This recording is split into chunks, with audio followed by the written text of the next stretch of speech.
Thank you for inviting us to this panel.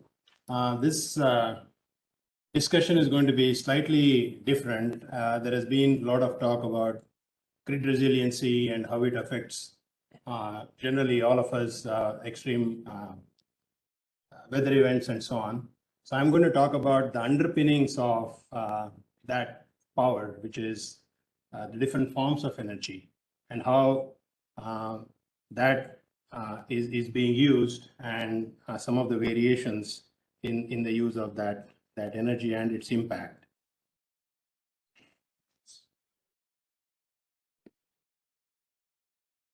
So just a quick look at what EGI does. Energy and Geoscience Institute is a fairly large research institute at the University of Utah. We are in Research Park, but we work mostly with faculty in various departments at the university. Our mission is basically research and creation of knowledge in what we call subsurface fields. We are mostly oil and gas traditionally, but now have moved into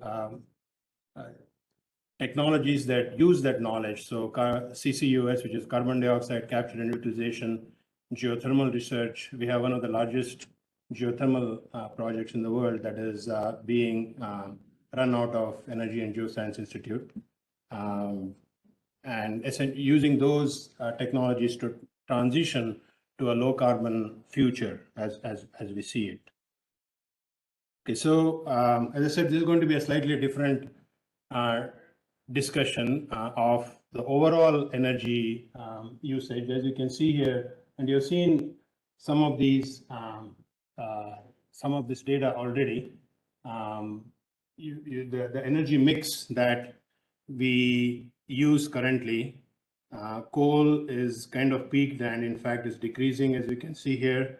Oil somewhat leveling off, but still fairly dominant in the amount of energy it provides. Gas, as coal has decreased, gas has increased over the last several years, and then renewables continue to increase at a fairly rapid pace. So we are seeing the so-called transition to low carbon fuels, but still fossil fuels are dominating, and if you want to see significant carbon reductions overall, we will need to see much more rapid transition to renewables or lower carbon fuels. So that's the total energy usage, but the per capita energy usage nationwide is very variable, as you can see here, right? There are countries that use an enormous amount of energy per capita.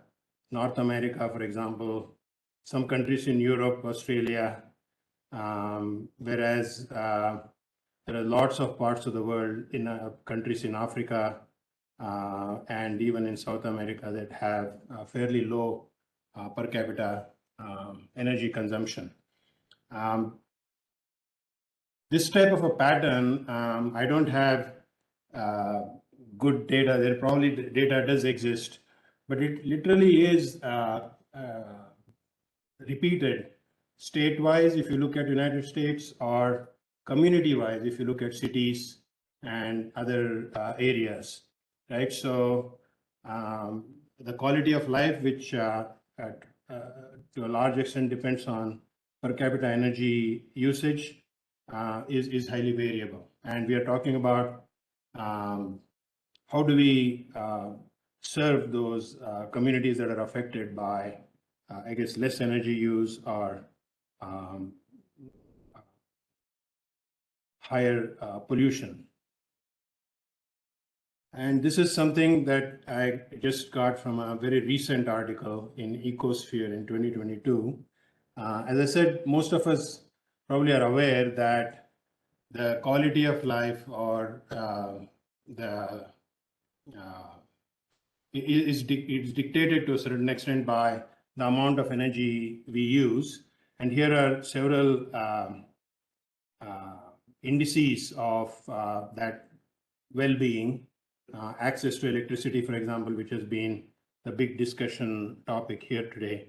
And most of these trend, as you can see here, it has indices like happiness as well in here, and the Gini index, which is which talks about inequalities and how energy use, how unequal energy use is across the population. And all of these matrices, as you can see, trend. The interesting component here is that there is a threshold amount of energy beyond which it doesn't really matter in so far as that particular index is concerned. And this is something that is being recognized, I think, as to how the energy usage affects human well-being. So that's something that I think we should note. There has been, of course, a lot of talk about climate change and how concentrations of carbon dioxide are going up. As you can see here, carbon dioxide in the atmosphere continues to increase, around 420 ppm now. But the CO2, you're seeing kind of, I mean, not really a plateau, but maybe some small hope of inflection or something at this stage here in terms of the total amount of, this is not total amount, I'm sorry, this is the gigatons of CO2 emitted only by fossil fuels. You can see 36 gigatons or so per year. But the global surface average temperature continues to increase compared to the 100-year average, 1900 to 2000. Okay, so compared to that 100-year average, so the change from that is what is indicated here, and we continue to see increases here until 2021. So to break down that CO2 emissions again country-wise, you can see that some of the industrialized countries, we are starting to see decreases.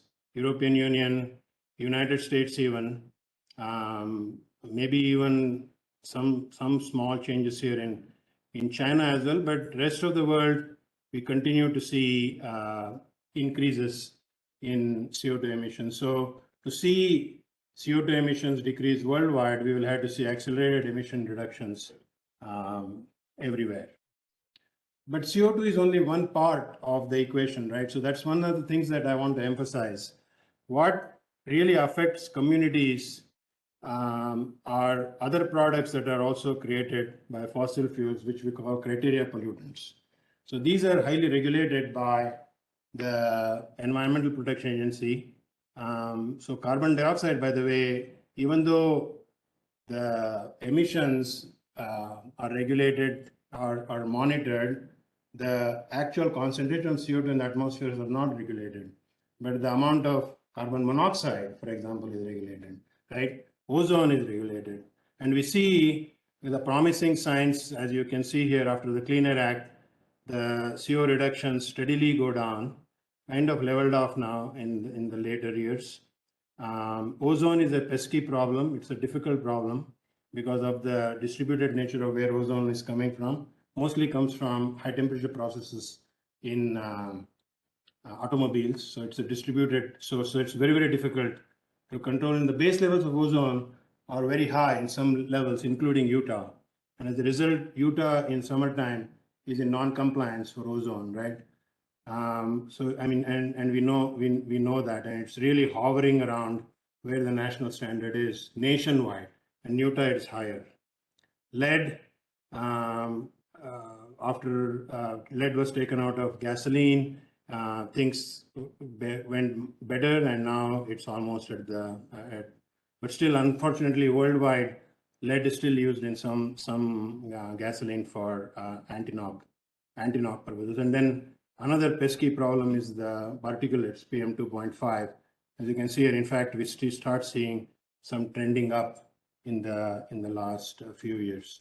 And these criteria pollutants affect human population directly, right? It affects, in fact, during the time then these concentrations go up, you can see emergency care visits go up, right? So these have direct impact on health and disproportionately affect disadvantaged communities. So remediating this regional disparity should be our priority also. And as goes with all the optimization issues, this does require energy. A lot of times it requires energy, and sometimes using even kind of a low carbon sustainable fossil energy might be beneficial in that type of a situation. So that's something that we should all recognize, I think. And lately, we have also been aware of what energy security really means. For the last about 10 to 20 years, we operated with an energy glut, right? Natural gas was so cheap in the United States, less than $2 per MCF. But now, I mean, I don't know whether you probably don't look at wellhead prices, but now it's around $10 per MCF. So it's gone up 5 times. And then geopolitical issues do affect um, the energy flow as well as energy prices. Not so much natural gas because it's not easy to move around, but definitely crude oil. So world events affect, and then what happened 6 months ago with the Russian invasion of Ukraine, everything changed. Literally everything changed in just one week. You see here this precipitous decline in share of natural gas imports by the European Union, right? So all of these things, the supply chain issues that affected us during the pandemic, these things change the way energy is being used and the type of energy that is being used. And so assuring energy supplies, so obviously you don't want people to either suffer a very bad winter because there is not enough heat. So enough energy in whatever form at that point has to be provided, and that's something that we should keep in mind. So right now, a lot of countries are pledging for a race to net zero. Right, there are a lot of tools that are being considered. Some of this are CCUS, carbon capture and sequestration, hydrogen as for energy storage, long-term energy storage in various forms, and of course, renewables of every kind. And some of this was talked about how these are being integrated to form a resilient grid. But we need a resilient energy system or a resilient energy grid. That's an important consideration. And to a certain extent, EGI is working more on the subsurface components of this. For example, hydrogen or long-term energy storage. As I mentioned, we have one of the largest renewable project in the world that's being conducted in Milford, Utah, called Forge. All of these, I think, will become some components of what we are talking about. We do need to understand that for a energy transition, we need critical minerals, right? I mean, lithium. Where is that? The minerals that we need for batteries or other renewables, they will have to be produced in sufficient quantities. So we are looking into some of these areas. So just summarizing then, so I think there is some low-hanging fruit, as I call it. So minimizing or eliminating health effects, this is something that we know how to do. So we need to prioritize, I think, in addressing these concerns. Other methods of reducing criteria pollutants must be explored. Energy efficiency, which is carbon dioxide avoidance. And I keep saying that the best way to handle carbon dioxide is not to make it, because once you make it, it's very, very difficult to get rid of. Is the low-hanging fruit. And again, we know we have a lot of technologies that can help us do this. And clean air and clean water for affected communities will need use of additional energy, and we're looking at water problems all over the place, right? And insofar as energy that is needed for water, it's minuscule compared to the energy that is required for all of the other means. So from that point of view, I think if we need to make clean water regardless of the type of energy that we need to use to make it, we should do that. The secure energy supply for all of these things is necessary. So that's my tip. I hope I didn't take more than 10 minutes. Thank you.